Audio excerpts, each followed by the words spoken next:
ఈ సబ్జెక్టుని పరిచయం చేస్తున్నాను. పరిచయం మీరు పేపర్ల మీద రాసుకుంటే దయచేసి నోట్ పెట్టండి. వచ్చినప్పుడు నోట్స్ కొనుక్కొస్తా ఉంటాం మీ అందరికీ. టైం అయిపోతుందని త్వరగా మేము నాతో పాటు రాజేష్ పాస్టర్ గారు వచ్చారు. మేము సబ్జెక్ట్ ఈ సబ్జెక్ట్ పరిచయాన్ని మనం చూస్తే బోర్డు నుండి నేను రాస్తాను. మీరు ఒకవేళ లైవ్లో మీకు ఏదైనా మంచి మాటలు రాసుకోవచ్చు, మాట్లాడుతూ ఉంటే మీరు రాసుకుంటుండొచ్చు. అయితే నేను ఇది మీరు విలేకరులాగా మాత్రం ఉండదు. విలేకరులకి ఏంటంటే కాగితాల మీదకి వస్తుంది సబ్జెక్టు, హృదయంలోకి రాదు. వాళ్ళకి అన్ని పేపర్ల మీదనే ఉంటాయి. ఈ పేపర్ మీద రాసుకుంటే ఆ పేపర్ మీద వేస్తే అయిపోతారు. మన అట్లా కాదు, మన హార్ట్లో తీసుకొచ్చుకోవాలి. ఓకే అండి. మనం ఎవరు అంటే ఇతరులకు మార్గనిర్దేశం చేసేవారు మనం. కాబట్టి ఇతరులకు మార్గనిర్దేశం చేయడానికి అధ్యయనం ఒక్కటే చాలు. అంటే బైబిల్ చదవటం, బైబిల్ బోధించడం ఒక్కటే సరిపోదు. దీనికి అనుభవం కూడా తోడు కావాలి. అధ్యయనం కావాలి, అనుభవం తోడు కావాలి. అప్పుడే ఎదుటి వారిని సరైన త్రోవలో మనం నడిపించగలం. ఒక వ్యక్తిని సరైన త్రోవలో మనకు అప్పచెప్పిన విశ్వాసులను, మనకు అప్పచెప్పిన మందను, లేకపోతే మనకు అప్పచెప్పిన సమాజాన్ని సరైన త్రోవలో నడిపించడానికి అధ్యయనంతో పాటుగా అనుభవం కూడా కావాలి.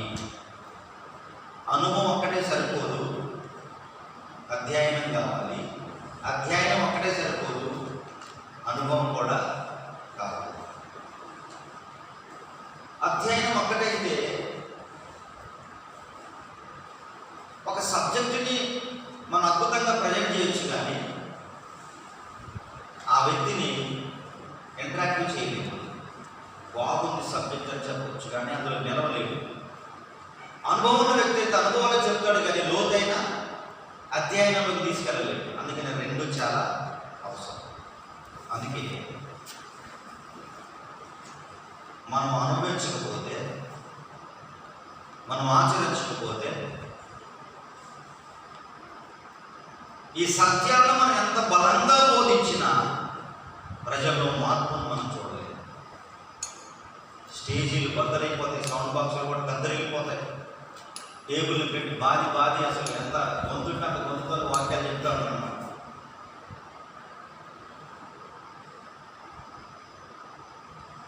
ఇప్పుడు అంత చెప్పిన ప్రజల్లో మార్పు ఎప్పుడు కలుగుతుంది? మనం ఆచరించిన సత్యాలను వాళ్ళకు బోధించడం ద్వారా వాళ్ళలో మార్పును చూడలేము. ఎగ్జాంపుల్ ఒకటి చెప్తాను.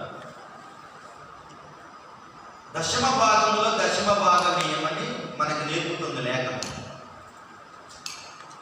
మనము దశమ భాగం ఇవ్వకుండా మన సంఘానికి దశమ భాగం ఇవ్వని చెప్పినప్పుడు వాళ్ళలో ఎవరు చెప్పండి కదా.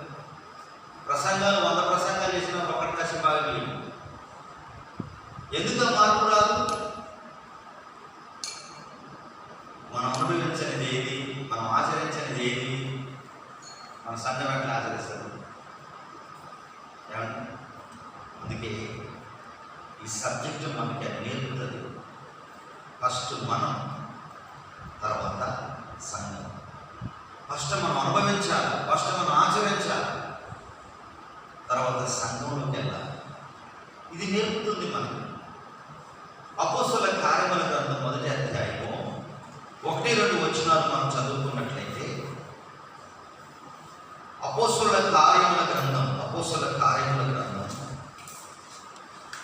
అధ్యాయం 1-2 వచనాలు మనం చదువుకున్నట్లయితే, లూకా రాస్తూ యేసుక్రీస్తు గురించి అక్కడ అద్భుతమైన ఒక విషయాన్ని ప్రజెంట్ చేస్తా ఉన్నారు. ఒకరు అందుబాటులో ఉంటే చదవండి.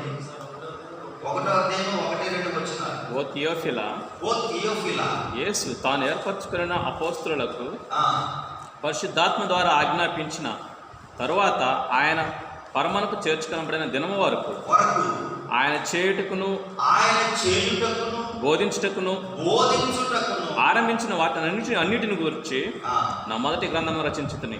దేవుని స్తోత్రం. ఆయన చేయుటకు బోధించుట కంటే మనం చెప్పుట అనుకున్నాం. అంటే చెయ్యటము చెప్పడం. ఆయన చేసింది చెప్పారు, ఆయన చేసి చెప్పారు, ఆయన అనుభవించి వాళ్ళని తీసుకెళ్ళారు. మన ఎక్కువ పాట పాడతాం, గొర్రెల కాపరి వేసేయాలి అయ్యా, నా కాపరి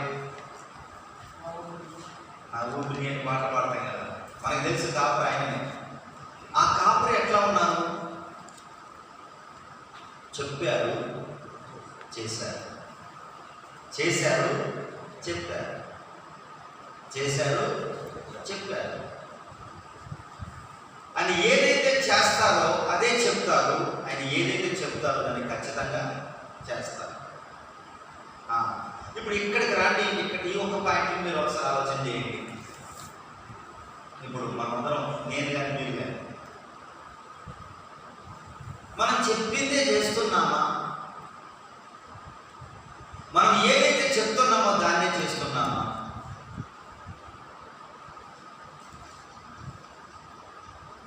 స్వీయ పరిచయం బాగా లోపల తీసుకోవాలి. చేదు ఉంటుంది, కాకరకాయ రసం, కానీ జబ్బులు పోతాయి. ఏమంటే చేదు ఏదైనా తనకి తినబుద్ధి కాదు, కానీ అది చేదు లోపలికి పోతే లోపల మొత్తం ఎక్కడికైనా క్లీన్ అయిపోతుంది. ఇది చేదే. మనం ఆలోచన చేద్దాం. అందరం ఇక్కడ మనలో సీనియర్ అయ్యారా, అందరయ్య గారు, అయ్య గారు కూడా ఉన్నారు. ఇక్కడున్న సేవకులు అందరం పరిచయం చేసే ప్రతి ఒక్కరూ ఆలోచన చేద్దాం. ఆయన చేయుటకును బోధించుటకును ఎప్పటిదాకా?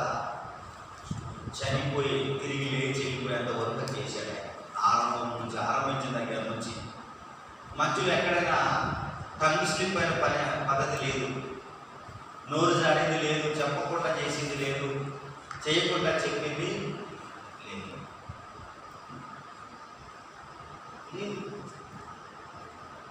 ఇప్పుడు మన పరిచయంలో మనం ఏం చేస్తున్నాం? కొద్దిగా బాధగానే ఉంది, అనుకోకండి.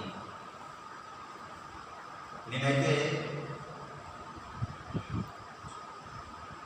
అంత తేలికేంటి నేను రాలేదండి. నేను అంత తేలికేది రాలేదు. ఒక 5 days నుంచి నేను ఏడుస్తూనే వచ్చింది. ఏడుస్తూనే వచ్చింది. ఎందుకంటే నేను చేయకుండా మీకు చెప్పిన లాభం లేదు. నేను దీన్ని ఫాలో అవ్వకుండా మిమ్మల్ని ఫాలో అవ్వని చెప్పిన లాభం లేదు. మీకు లాభం లేదు, నాకు లాభం. అందుకని 5 రోజులు మొత్తం ఈ సబ్జెక్ట్ అంతా దగ్గర పెట్టుకొని ఒకరు అడుగుతా ఉన్నా నేను, తక్కువ ఇంకెక్కడెక్కడ నేను సరిగా అవ్వాలి, ఎక్కడెక్కడ సరిగా అవ్వాలి, అదంతా క్షుణ్ణంగా చదువుకుంటా నన్ను అందులో తీసుకెళ్ళిన 5 రోజులు పట్టింది. నాకు 5 రోజులు పట్టింది. లోపల నుంచి ఉద్వేగంగానే మాట్లాడుతున్నా. మిమ్మల్ని చిన్నపిల్లలు ఏడిస్తే బాగోదు, మిమ్మల్ని ఏదో చెడు తీసుకెళ్ళినట్టు అవుతుందని నన్ను ఎగిరించుకుంటాను. చచ్చిపోయి ప్రభు యొక్క కృపను బట్టి మీ దగ్గరికి వచ్చి నేను అంత తేలిగ్గా రాలేదండి. ఇది సబ్జెక్ట్ చేతులు పట్టుకొని నేను పెద్ద ప్రీచర్ లాగా మీ దగ్గరికి రాలేదు. నాకు తెలుసు నేను అనుభవించేది ఏది, మీకు బోధించేది మీరు అనుభవించలేదు. అది నాకు దేవుడు నేర్పింది. సంఘంలో కూడా నాకు దేవుడు నేర్పింది. ఎందుకు చెప్పనా? సందర్భంలో రోమిలకు రాసిన పత్రిక 8వ అధ్యాయం నుంచి నేను సంఘానికి ఒక వాక్యం చెప్తా ఉన్నాను.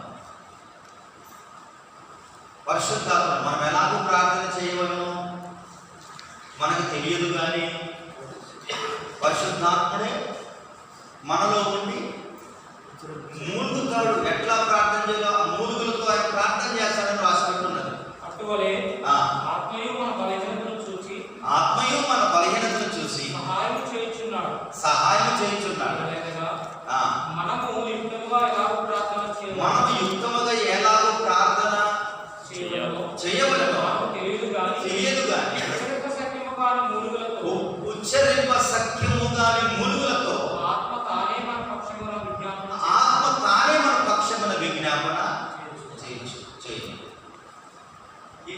ఈ యొక్క వాక్యాన్ని తీసుకొని నేను బోధ చేసినప్పుడు సంఘమంతా కూర్చొని ఉండగానే మా పాస్టర్ లేచింది.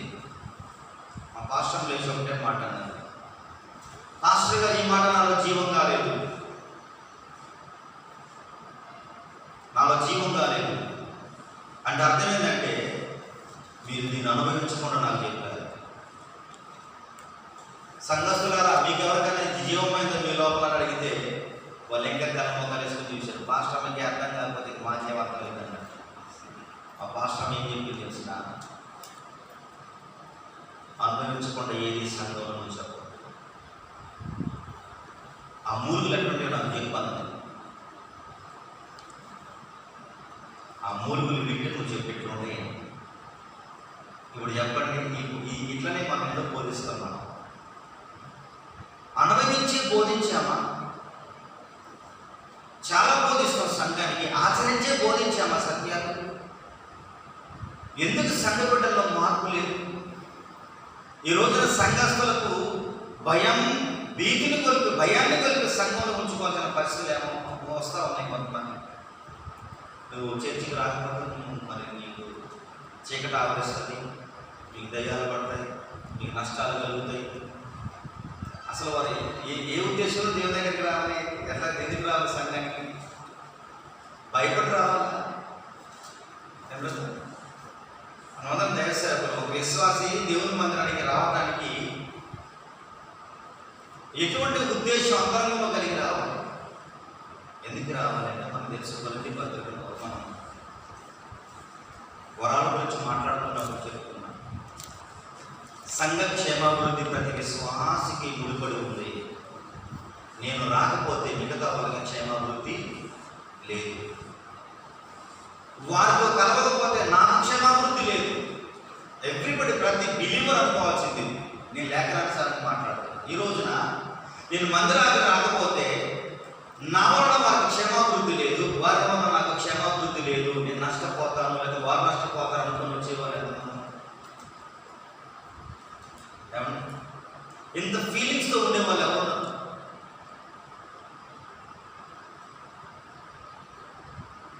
ఓకే, నేను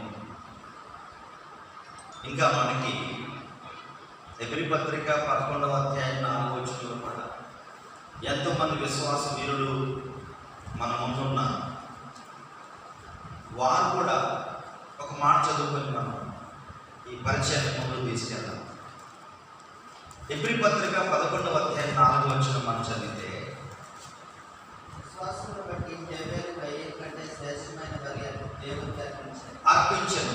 దేవుడు అతని అర్పణలను గురించి సాక్ష్యం ఇచ్చినప్పుడు అతడు ఆ విశ్వాసమును బట్టి నీతిమంతుడని సాక్ష్యం పొందాడు. ఓకే, ఇప్పుడు ఇదే సందర్భాన్ని మనం ఆదికాండం 4వ అధ్యాయం 4వ వచనం కూడా మనం చూసుకోవచ్చు. హేబేలును తన అర్పణను, హేబేలును తన అర్పణను అని రాసిపెట్టుంటుంది. దేవుడు హేబేలును అంగీకరించకుండా తన అర్పణను అంగీకరించలేదు. ఎందుకంటే కయ్యను అంగీకరించలేదు కాబట్టి అర్పణను అంగీకరించలేదు. మొదటి ఎవరంటే దేవుడు అంగీకరించేది మొదటి ఎవరిని? వ్యక్తి. ఇప్పుడు మన వ్యక్తులం, పరిచారకులు, కాపురం, మనల్ని అంగీకరించకుండా మన పనిని ఎట్లా అంగీకరిస్తారు? మన అర్పణలు అంటే మన బోధ, మన ప్రార్థన, మన పరిచర్య దేవునికి ఎంత అంగీకారంగా ఉంటుంది? మనమే అంగీకారంగా లేకపోతే ఇదిగో ఎక్కడ మిమ్మల్ని కట్టి లేపడానికి ఈ లేఖనానుసారమైన కాలం, ఎక్కడ నీకు వైరాగ్యం కలిగించడానికి లేఖనానుసారమైన కాలం. నేను అంగీకరించబడకపోతే నా జీవితకాల ప్రయాసం తెలుసండి. మనకు సుఖాలంలో మనకు బంధువులు ఉండరండి. చండమని మా ఇంటికి పోతే మా ఇంటికి పాడుబడి ఉండదు. కొత్త చూపిస్తాను కదా పోతుంది. మా ఇల్లు పాడుపడ్డదండి, కానీ ఎన్నో ఇళ్లను బాగు చేసినది. అక్కడికి సాగుడు కుటుంబాల కంటే ఆ కుటుంబంలో ఏముంటే ఉండవో తెలియదు.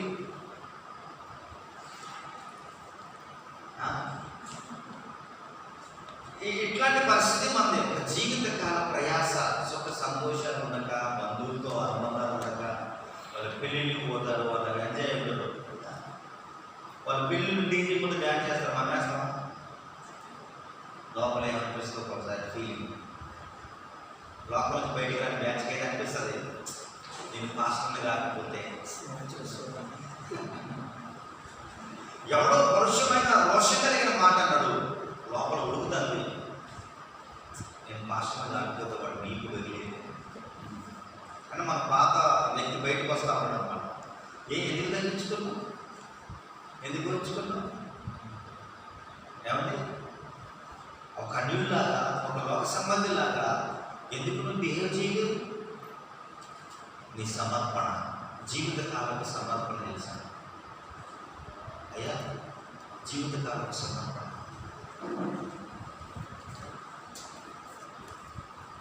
నేనైతే బర్త్డేకి మా పిల్లలు కేక్ కొట్టి జస్ట్ ఈరోజు నీ బర్త్డే రా, నీకు ప్రార్థన చేస్తారా అని చేపిస్తా, ఒక డ్రెస్ తీసుకుంటా అంతే.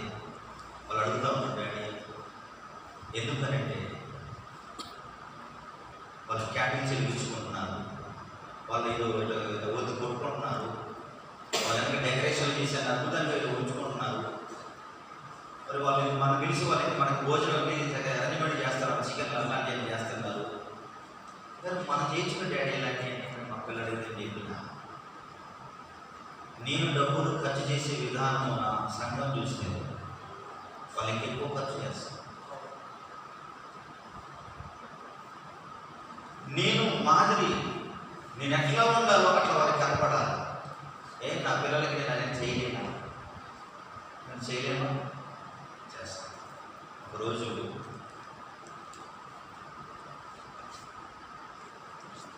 చిన్న వయసులోనే 500 రూపాయల డ్రెస్ తీసుకున్నాను నా పిల్లలకి. ఒకరోజు మీటింగ్లో ఆ డ్రెస్సులు వేసుకుంటే నా పిల్లలు అద్భుతంగా కనపడింది, విశ్వాసం పిల్లలకంటే. మీటింగ్ అంతా అయిపోయిన తర్వాత రాత్రి ప్రార్థన చేస్తున్నాను, ప్రభు ఈరోజు అద్భుతమైన మీటింగ్, మంచి వాక్యాన్ని అందించాము, సంఘం అంతా ఏక మనసు కలిగి ఏకభావం కలిగి చక్కగా మేము ఈ ప్రోగ్రామ్ చేయగలిగిన దాన్ని మీకు స్తోత్రన్నప్పుడు ఇందులో మీకు ఏమైనా కనపడ్డదానండి? ఏమైనా కనపడ్డదండి? ఏముంది ప్రభు, అందరూ బిలీవర్స్ వచ్చారు, మంచి జరిగింది, పాటలు బాగా పాడాము, వాక్య సందేశం అన్నగారు వచ్చి అందించారు, మాకు మేము మంచిగా ఆత్మలు ఆనందించడం ప్రభు అంటే నాకైతే ఆనందం కాలేదు. నిజం చెప్తున్నా, సంఘ బిడ్డలందరూ చూసినప్పుడు, నీ కొడుకులు చూసినప్పుడు, నీ కొడుకులు కనుక కనపడ్డాడు, సంఘస్థల యొక్క పిల్లలు నీకు కనపడలేదా అని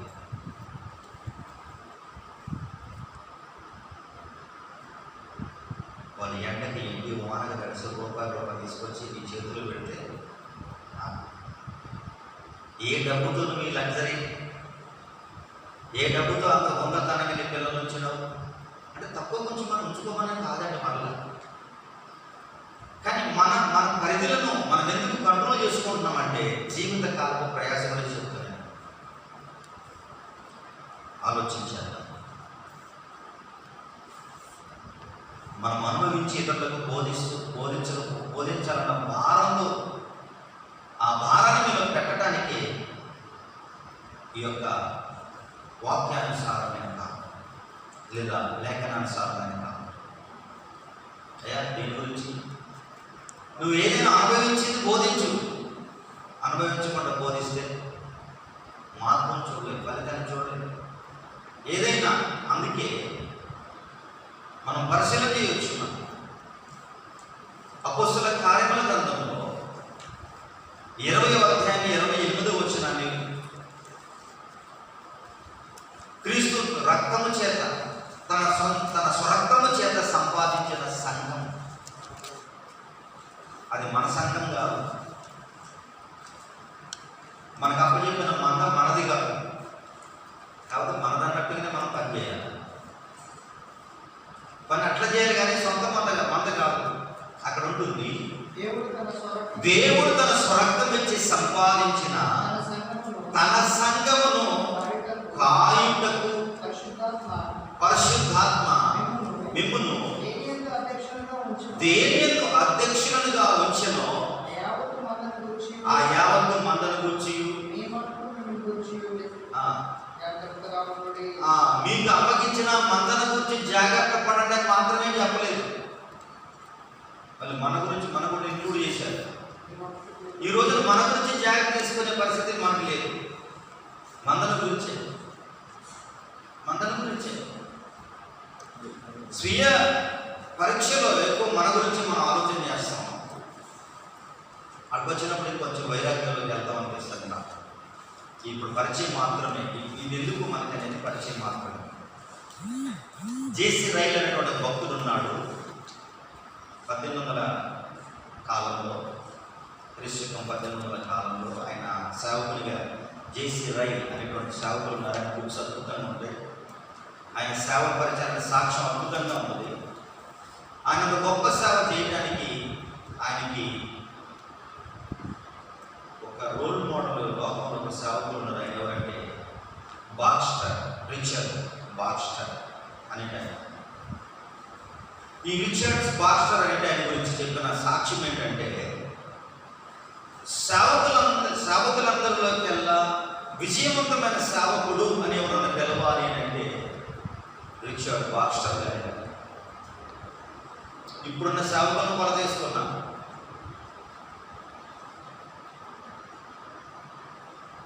రిచర్డ్ బాక్స్టర్ గారు గురించి చెప్పినప్పుడు ఏం చెప్పారంటే, అందరూ సిద్ధాంతాల గురించి వారు పోరాటం చేస్తారన్నప్పుడు, బైబిల్ ఇది ఉంది, మీ సిద్ధాంతం తప్పు, మీ సిద్ధాంతం తప్పు, పరిశుద్ధాత్మ లేడని ఒకరు, పరిశుద్ధాత్మ ఉన్నాడని ఒకరు, అసలు వరాలు లేవని ఒకరు, వరాలు ఉన్నాయని ఒకరు, ఈ బాప్తిస్మం పెట్టేయడం తప్పు, అట్లేయడం తప్పు, ఈ సిద్ధాంతాల మీద పట్టుకొని ప్రాకులాడుతూ ఉన్నారు.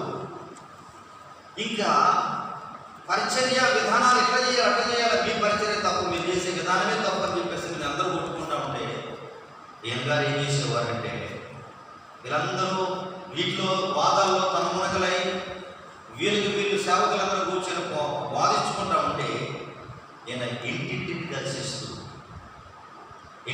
దర్శిస్తూ దేవుడితో సమాధానం పడడానికి బతులాడేవాడు. ప్లీజ్ మీకు నమస్కారం చేస్తాను, మీకు దండం పెడుతున్నా, దేవుడితో సమాధానం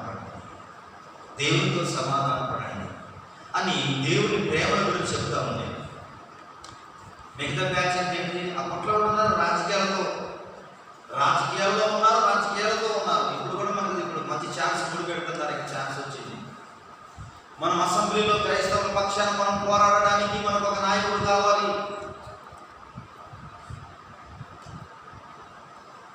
క్రైస్తవ సభ ఒకటి నిర్మించబడాలి. ఎక్కడ? అసెంబ్లీలో.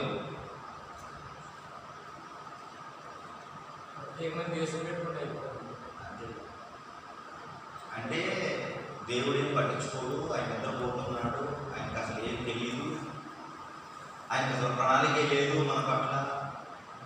మనమే అన్ని ప్రణాళికలు తీసుకున్నాం.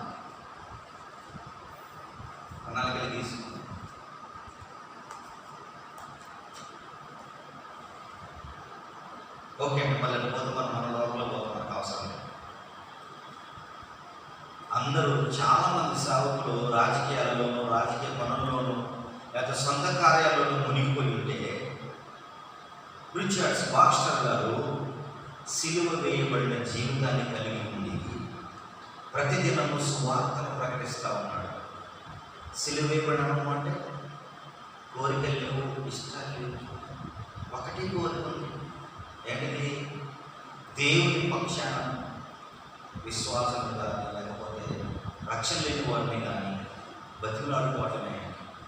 ఇప్పుడు చెప్పండి, మన డ్యూటీ అసలు ఏంటి? ఇది కాదా? ఎంతమందిని చేస్తున్నాం చెప్పండి. ఇప్పుడు వాక్యానుసారంగా కాపరే టైటిల్ పెట్టుకుంటే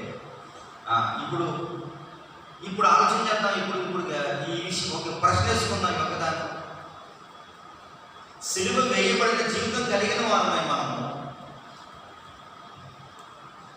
ఆదివారం వాళ్ళే రావాలి, మళ్ళీ ఆదివారం ముఖం చూస్తాం. అప్పుడు దాకా అసలు మనకి గృహ దర్శనాలే ఉంటాయి. పిలిస్తే పోతాం, లేకపోతే నిజంగా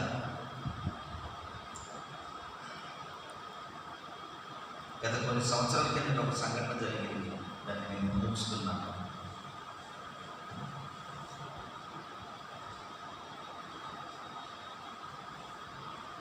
దాన్ని దుఃఖంతో ముగిస్తున్నాను నేను, ఎందుకంటే నా అనుభవం చెప్తున్నాను. ఊరికే మెయిన్ పట్టుకొని తిరగడానికి నేను బుడబొక్కలు ఉన్నాను. నేను సంఘాన్ని ఇప్పుడు జోలు వేసుకొని ఇంటిని తిరిగినట్టుగా నేను మీ చుట్టూ తిరగాల అన్నప్పుడు ప్రభు మాట్లాడాడు. ఒక కుటుంబం దగ్గరికి వెళ్ళి వాళ్ళ బాధలు ఏంటో, వాళ్ళ కష్టాలు ఏం ఫీల్ చేస్తున్నారు, ఎక్కడ ఓడిపోతున్నారు ఆధ్యాత్మికంగా, ఇప్పుడు ఒక గంట గడిపారు. వెళ్ళాను వాళ్ళు ఎందుకు వెళ్ళమని తెలుసు. గృహదర్శనం ఇస్తే కనీసం ఒక 20 రూపాయలు 50 రూపాయలు కానీ పెడితే కనీసం సద్భావన అవుతుంది. నిజం చెప్తాను, నేను ఏడ్చుకుంటూ చెప్తాను కదా, నా గుండెలో మాటతో చెప్తానండి.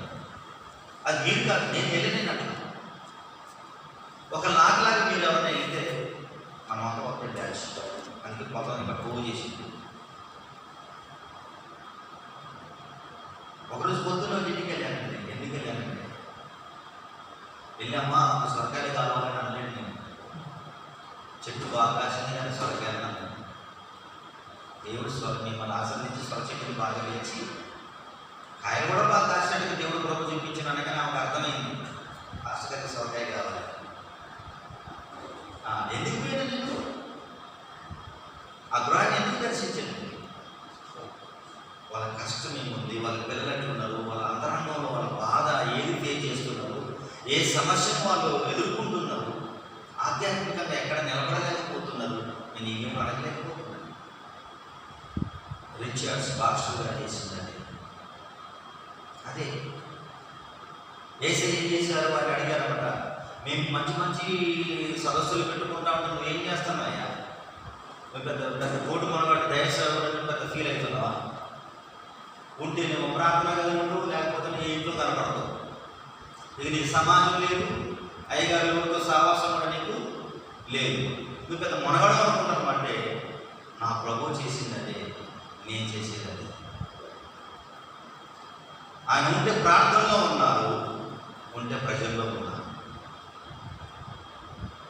ఏ మత కార్యక్రమాలు లేవు, ఏ రాజకీయ కార్యక్రమాల్లో లేవు, ఏ సొంత కార్యక్రమాల్లో తన వ్యక్తిగత కార్యక్రమాల్లో కూడా ఆయన ఎక్కడ కూడా లేదు. 2 పనులు, ఉంటే ప్రార్థన లేకపోతే ప్రజలు. నా కాపరి, నన్ను కాపరిగా తయారు చేసిన ఆయన నా రోల్ మోడల్. మరి నేనేం చేయలేదు. ఇప్పుడు రానియండి, ఒకసారి వచ్చింది రానియండి. అందుకే పిల్లరా నేను చెప్తున్నా, నేను చచ్చిపోయి, నేను నలిగిపోయి, నేను విరిగిపోయి ఈ సబ్జెక్ట్ మీకు అందించడానికి వచ్చిన.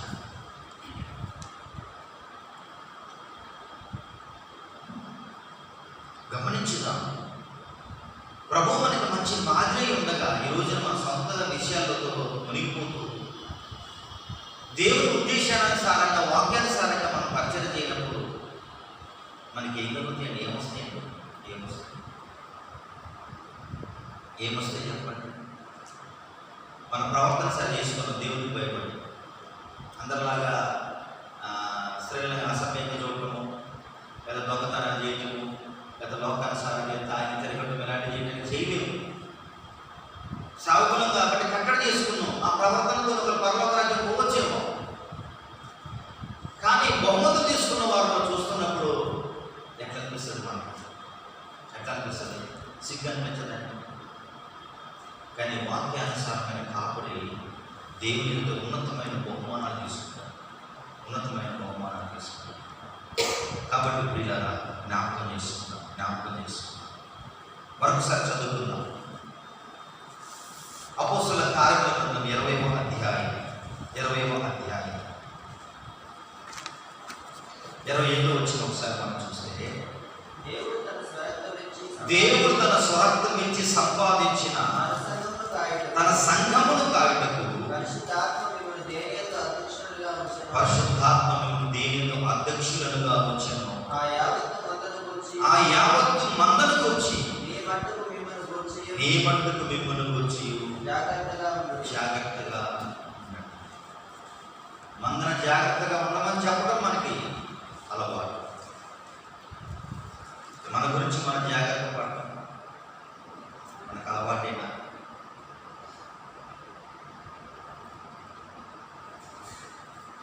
లేదా?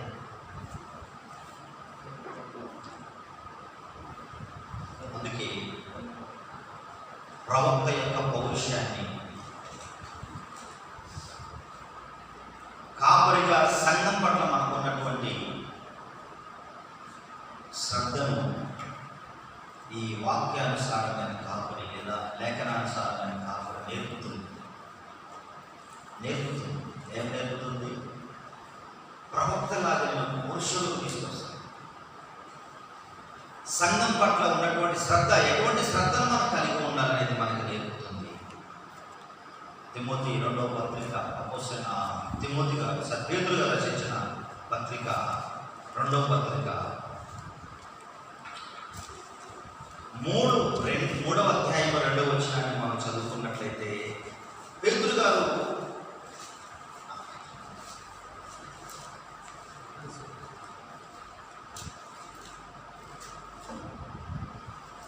సంఘము పట్ల తన వెలిగినటువంటి తన అనుభవాన్ని చెప్తా ఉన్నారు. చదువుతామా? పరిశుద్ధ ప్రవక్తల చేత పూర్వమందు పలకబడిన మాటలను ప్రభువైన రక్షకుడు మీ అపోస్తలుల ద్వారా ఇచ్చిన ఆజ్ఞను మీరు జ్ఞాపకం చేసుకున్న వలనను విషయమును మీకు జ్ఞాపకం చేసి నిర్మలమైన మీ మనసులను రేపుచున్నాను. నిర్మలమైన మీ మనసులను రేపుచునని అని ఆయన పత్రిక రాశారు. ఇప్పుడు కూడా అంతే. ఈ ప్రాంతంలో ఒక విప్లవాత్మకమైన పరిచర్య చేయడానికి, నిజంగా దేవుని కొరకు ఒక శ్రేష్టమైన మందను తయారు చేయడానికి ఈ యొక్క లేఖనానుసారమైన కాపరి మిమ్మల్ని రేపుతుంది. కాబట్టి మీరు జ్ఞాపకం చేసి, తండ్రి తన పిల్లల ఎడల ఎంత జాలి పడతాడో,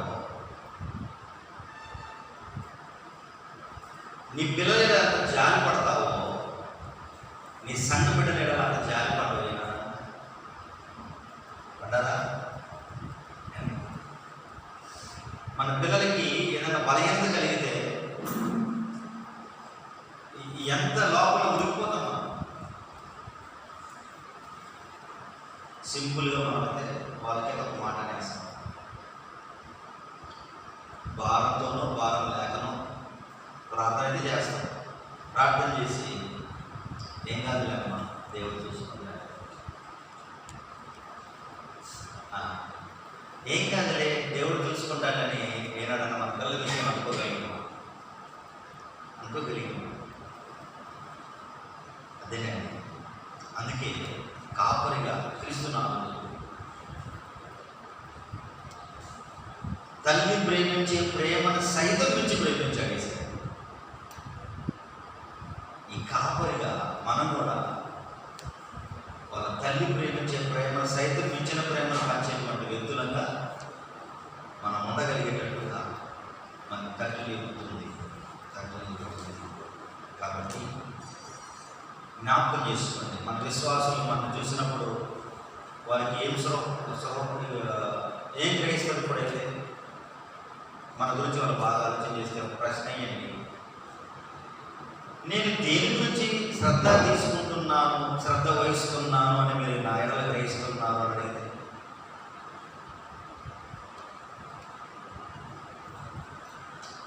పాస్టర్ గారు అసలు మీ ఆలోచన అంతా మేమేనండి, మీరు ఎప్పుడు మా గురించి ఆలోచన చేస్తారు, ఎప్పుడు మా క్షేమాభివృద్ధుల గురించి ఆలోచన చేస్తారు, ఎప్పుడు విషయం మాకు మీరు అందుబాటులో ఉంటారు, మాకు ఏది బాధ కలిగినా మీ శరీరం ఏదో బాధ కలుగుతున్నట్లుగా మమ్మల్ని దర్శిస్తూ ఉంటారు.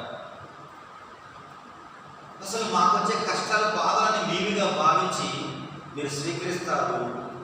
కాబట్టి మీరు మమ్మల్ని గురించి తప్ప మరి దేవుని గురించి మీరు శ్రద్ధ వహించరు అని మేము అనుకుంటున్నాం అనగలిగే సంఘం ఉండడం, సంఘర్షణ ఉండడం గురించి అట్లా అనగలరా?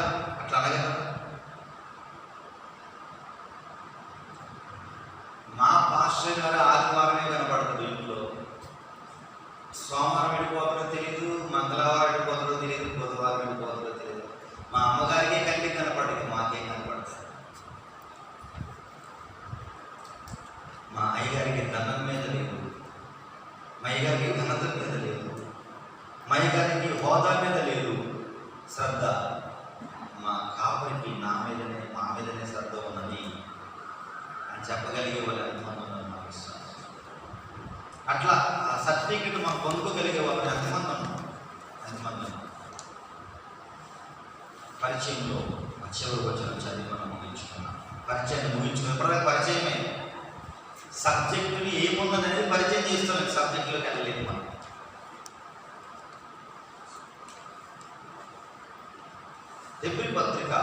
హెబ్రీయులకు రాసిన పత్రిక, అపోస్తలుడైన పౌలు హెబ్రీయులకు రాసిన పత్రిక 13వ అధ్యాయం 20-21 వచనాలు మనం చదువుతున్నట్లయితే, గొర్రెల గొప్ప కాపరి అయిన యేసు అను మన ప్రభువును, గొర్రెల గొప్ప కాపరి అయిన యేసు అను మన ప్రభువు నిత్యమైన నిబంధన సంబంధమగు రక్తమును బట్టి మృతులలో నుండి లేపిన సమాధానకర్తయగు దేవుడు యేసుక్రీస్తు ద్వారా తన దృష్టికి అనుకూలమైన దానిని మనలో జరిగించుచు, ప్రతి మంచి విషయంలోనూ తన చిత్త ప్రకారం చేయుటకు మిమ్మల్ని సిద్ధపరచునుగాక.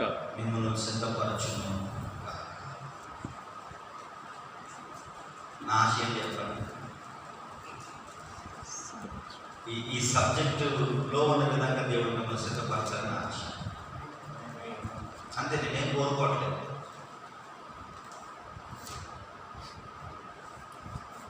నన్ను, మిమ్మల్ని, మనందరినీ దేవుడు సిద్ధపరచాలని ఆశ కలిగి ఉన్నాను.